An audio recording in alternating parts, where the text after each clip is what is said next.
মুসলিম শরীফের 1744 নং হাদিস। যদি আপনারা পারেন গভীর রাতে উঠে বসে বসে কোরআন তেলাওয়াত করবেন। কেউ শুনে না আপনার কোরআন তেলাওয়াত, ওই সময় আল্লাহর ফেরেশতারা এবং আল্লাহ রাব্বুল আলামিন স্বয়ং নিজে মনোযোগ সহকারে আপনার তেলাওয়াত শুনে। গভীর রাতে কেউ নাই, কেউ শুনে না, তখন উঠে ওযু করে কোরআন তেলাওয়াত করতে লেগে যাবে। রাসূল সাল্লাল্লাহু আলাইহি ওয়াসাল্লামের একজন সাহাবী, নাম হলো উসাইদ ইবনে হুযাইর রাদিয়াল্লাহু তাআলা আনহু। উনি একদিন রাত্রি বেলায়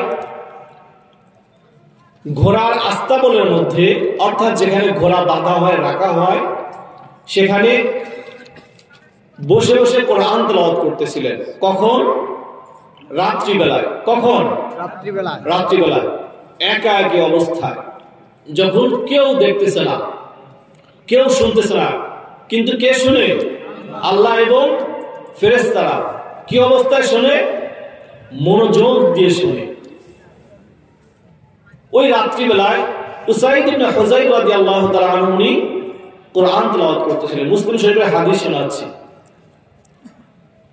উনি লক্ষ্য করে দেখলেন যে উনি কোরআন পড়তেছেন আর ঘোড়া লাফাচ্ছে। ইয জালাত ফারাসাহু, উনি দেখে থেমে গেলেন। ঘোড়াও লাফানো থেমে গেল। ফাকারা, আবার উনি পড়া শুরু করলেন। জালাত উখরা, আবার ঘোড়া লাফাচ্ছে। আবার দেখে থেমে গেলেন, ঘোড়াও থেমে গেল।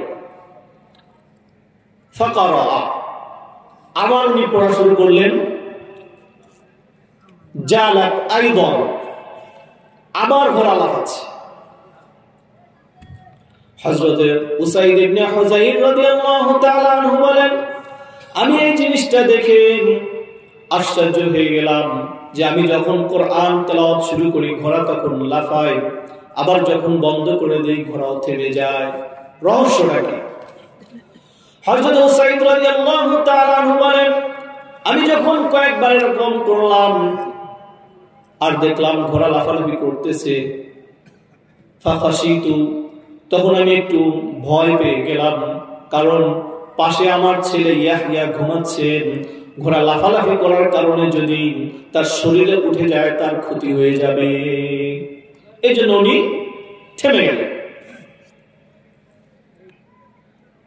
এভাবে করে রাত শেষ হয়ে গেল।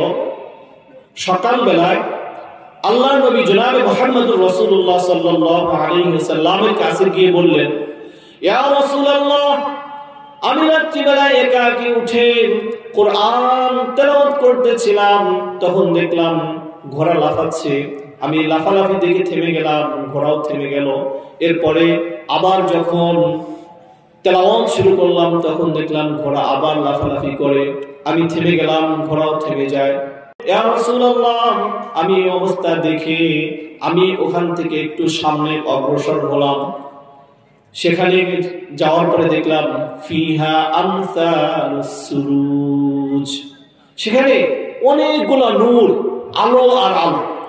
সুবহানাল্লাহ। ইয়া রাসূলুল্লাহ, ওই আলোগুলো ওখান থেকে উপরের দিকে উঠে এরপরে কিছু শূন্যে যে আবার আলোগুলো মিলে যায়। ইয়া রাসূলুল্লাহ, যখন এই দৃশ্যটা আমি দেখলাম এবং আমার সন্তান ইয়াহইয়া পাশে ঘুমাচ্ছিল, তার ক্ষতি হয়ে যাবে মনে করে আমি আর তেলাওয়াত করি নাই। ঘটনা কি ঘটেছে ইয়া রাসূলুল্লাহ আমি কিছু বুঝি নাই, এর রহস্যটা কি আপনার কাছে জানতে চাই। সুবহানাল্লাহ। আল্লাহর নবী বললেন, উসাইদ, তিলকাল মালাইকাতু তাসতামিউ লাক, ওইগুলো ছিল হলো আল্লাহ রাব্বুল আলামিনের ফেরেশতা যারা তোমার থেকে কোরআন তেলাওয়াত শুনছিল। সুবহানাল্লাহ। লাউ ক্বারাতা লা আসবাহতা, তুমি যদি কোরআন তেলাওয়াত না থামিয়ে তেলাওয়াত করতেই থাকতে এভাবে সকাল হয়ে যেত, তাহলে আল্লাহর বান্দা যারা মসজিদে নামাজ পড়ার জন্য আসতো তারা ওই সকাল বেলায় ওই ফেরেশতাদেরকে দেখতে পেত, ওখানেই থাকতো, যেত না।